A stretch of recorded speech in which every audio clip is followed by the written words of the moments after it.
Suatu partikel sedang bergerak dalam lintasan parabola dalam pengaruh gravitasi dengan hambatan udara diabaikan. Apabila pada saat partikel memiliki besar komponen kecepatan vertikal 9 meter per second dengan sudut kecepatan terhadap sumbu horizontal adalah 60 derajat, maka besar komponen kecepatan arah vertikal pada saat sudut kecepatan terhadap sumbu horizontalnya 30 derajat adalah titik-titik.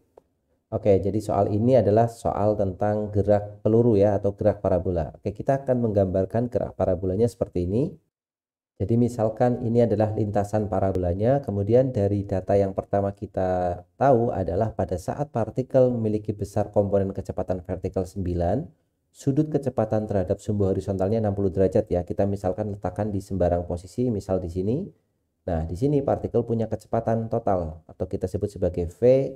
Kemudian V ini bisa kita uraikan ke sumbu X dan kita uraikan juga ke sumbu Y ya. Jadi kita punya VY ke atas dan ada Vx ke arah kanan. Atau Vx ini karena GLB maka V0x. Nah, di soal diberitahu adalah kalau sudutnya di sini 60 derajat, maka nilai VY-nya itu sama dengan 9 dengan satuan meter per second ya. Kemudian suatu ketika dia akan memiliki sudut 30 derajat, maka pertanyaannya VY-nya itu berapa atau kecepatan arah vertikalnya itu berapa?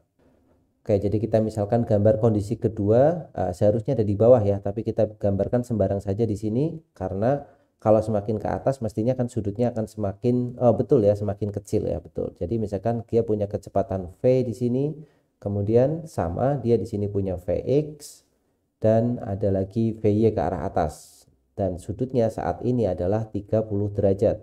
Maka pertanyaannya berapakah nilai VY yang ke arah atas ini? Nah, kita mulai dari kondisi pertama. Ini kita beri nama kondisi 1, yang ini kita beri nama kondisi yang kedua ya. Dari kondisi 1 kita bisa dapatkan bahwa nilai kondisi 1, nilai Vx itu kan sama dengan V1 ya. Di sini V1 berarti ini V2 ya.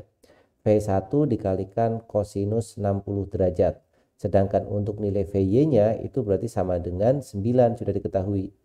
Kemudian untuk nilai V1 cos 90 derajat kita bisa sederhanakan ya. Jadi Vx itu sama dengan V1 kita belum tahu, cos 60 derajat adalah setengah. Maka kita dapat Vx-nya itu sama dengan setengah kali V1. Kemudian kita tahu bahwa nilai Vy-nya sama dengan 9 dan Vy itu adalah V1 dikalikan sin 60 derajat ya. Dari gambar kita bisa lihat bahwa Vy itu sama dengan V1 sin 60 derajat. Ini bernilai 9. Berarti nilai V1-nya bisa kita dapatkan ya. V1 dikali sin 60 adalah setengah akar 3 itu sama dengan 9. Yang berarti nilai V1-nya sama dengan 2 kali 9 dibagi akar 3 atau 18 dibagi dengan akar 3. Nah, ini adalah nilai V1-nya. Satuannya tentu saja meter per second. Sekarang kita beralih ke posisi yang kedua. Di posisi yang kedua kita punya nilai Vx. Berapa nilai Vx-nya? Pasti sama dengan posisi yang pertama ya. Jadi Vx itu di posisi yang kedua dengan posisi yang pertama sama. Kenapa? Karena dia gerak parabola ya. Ke arah sumbu horizontalnya dia itu konstan atau gerak lurus beraturan. Kecepatannya tidak berubah. Berarti Vx-nya boleh kita tuliskan Vx2 itu sama dengan Vx1. Atau sama dengan Vx1 itu setengah dikalikan V1. Padahal V1-nya udah kita hitung, yaitu 18 per akar 3. Berarti sama dengan setengah dikalikan 18 dibagi dengan akar 3. Atau sama dengan 18 dibagi 2, itu dapatnya 9 ya. Ini 3 di sini, berarti 9 per akar 3. Itulah nilai Vx2. Padahal di saat yang sama Vx2 itu juga bernilai V2 dikalikan cos 30 kan. Jadi Vx2 itu kan sama dengan V2 cos 30 dari geometri ini. Dan kita tahu Vx2-nya itu 9 dibagi dengan akar 3 sama dengan V2-nya kita belum tahu. Cos 30 itu sama dengan setengah dikalikan akar 3 atau setengah akar 3 ya.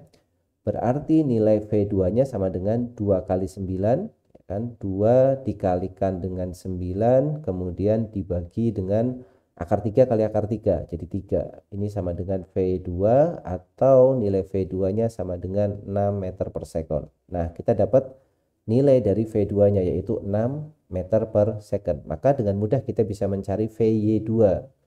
VY2 dari gambar itu kan sama dengan V2 dikalikan sin 30.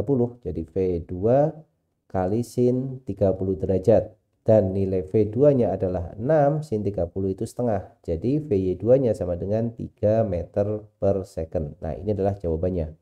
Dan kita isikan di sini itu berarti 3,0 ya. Jika aturannya masih sama, ada satu angka di belakang koma. 3,0 meter per second. Itu untuk soal yang pertama. Kita lanjutkan soal berikutnya. Suatu sistem terdiri dari dua pegas yang dihubungkan seri dan memiliki konstanta pegas masing-masing 3,2 K1 dan 4,5 yang K2 ya.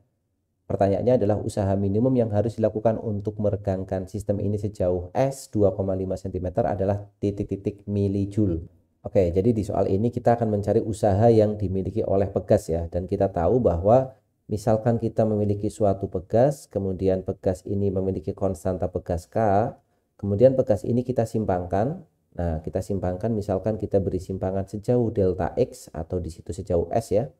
Nah, berarti kalau disimpangkan artinya dia sudah ada gaya di sini ya. Kita tarik misalkan ke bawah dengan gaya F, maka dia akan memiliki pertambahan panjang atau simpangannya di sini sebesar delta X. Dan kalau sistemnya seperti ini, kita tahu bahwa nilai usahanya atau nilai W gitu ya, usahanya kita buat W seperti itu. W-nya itu sama dengan perubahan energi potensialnya ya, perubahan energi potensial pegas. Atau sama dengan setengah dikalikan K dikalikan delta X kuadrat ya. Karena di sini X awalnya 0, X berikutnya X plus delta X. Maka kalau kita deltakan ya tinggal delta X kuadrat seperti itu. Nah, ini adalah usaha yang dimiliki oleh pegas yang tersimpang sebesar atau sejauh delta X. Kemudian untuk soal ini pegasnya itu tidak satu tetapi ada dua buah pegas dan disusun seri. Maka untuk menyelesaikan kita tinggal mencari nilai K-nya ya. Jadi kita akan mencari K efektifnya atau K penggantinya. K-nya kita ganti dengan K seri.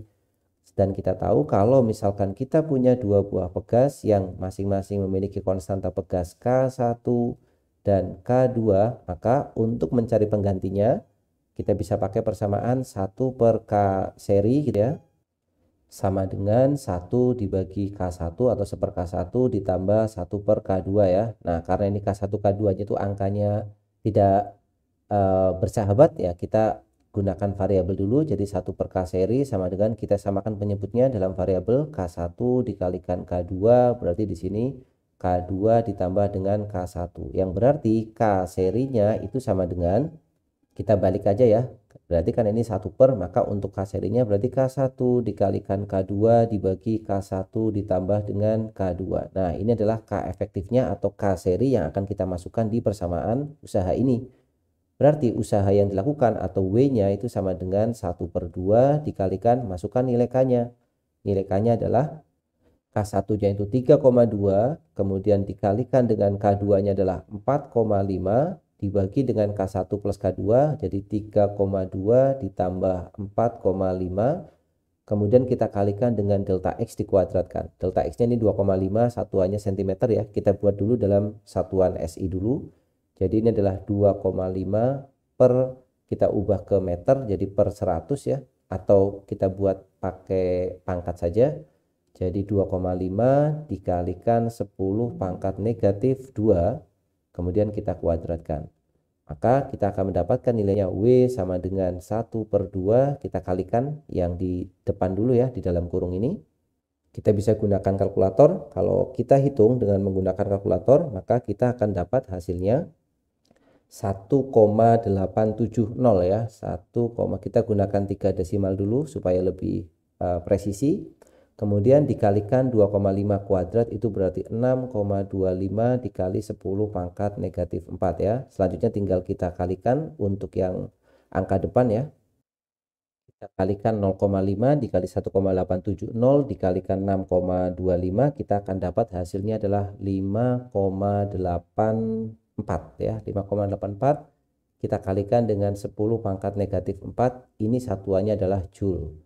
Kemudian dalam soal ini diminta untuk mengubahnya ke dalam milijoule ya. Jadi kalau kita ubah ke dalam milijoule artinya kita punya 5,84 dikalikan 10 pangkat min 1 dikalikan 10 pangkat min 3 joule. Nah, 10 pangkat min 3 joule ini kan sama dengan milijoule kan. Berarti jawabannya tinggal yang bagian depan. Ini sama dengan milijoule. Berarti jawabannya adalah 5,84 kali 10 pangkat min 1. Artinya 0,584 milijoule. Karena kita harus mengisikan satu desimal, maka kita harus bulatkan ini ke dalam satu desimal. Maka di belakang 5 itu ada angka 8, dan kalau kita bulatkan itu jadi genap, maka ini aturannya adalah jadinya 0,6 ya, 0,6 milijoule. Maka kita isikan di sini 0,6 milijoule seperti itu. Kita lanjutkan soal berikutnya. Tinjaulah sebuah balok diam bermasa 10 kg, kemudian balok tersebut didorong dengan F 200 Newton, tetapi balok tersebut diam. Jika diketahui lantai kasar dengan koefisien gesek statis ya, mu s, maka sistem tersebut gaya geseknya adalah titik-titik Newton. Oke, jadi misalkan kita memiliki suatu balok ya, di sini ada balok yang masanya 10 kg kemudian didorong dengan gaya 200 Newton. Misalkan kita beri dorongan, nah saya gambarnya di sini aja dalam bentuk ditarik ya supaya kelihatan. Jadi F-nya itu sama dengan 200 Newton. Kemudian di sini bekerja gaya gesek. Kenapa? Karena dia kasar kan? Berarti di sini dia akan memiliki gaya gesek. Gaya gesek yang bekerja di sini adalah gaya gesek statis, F statis. Kemudian baloknya itu tetap diam. Artinya apa? Kalau balok itu tetap diam, maka berlaku hukum pertama Newton atau hukum Newton yang pertama ya. Jadi sigma F-nya harus sama dengan 0. Nah, di sini hanya ada dua buah gaya yang bekerja, yaitu gaya dorong F dan gaya gesek Fs atau F statis. Maka F dikurangi dengan F statis itu sama dengan 0. Yang berarti F-nya kita masukkan angkanya yaitu 200 ya. 200 dikurangi F statis sama dengan 0. Ini menandakan bahwa gaya gesek statisnya itu akan sama dengan gaya dorongnya yaitu 200 Newton ya. Jadi cukup mudah untuk soal ini. Jadi jawabannya kita isikan di sini adalah 200,0 seperti itu.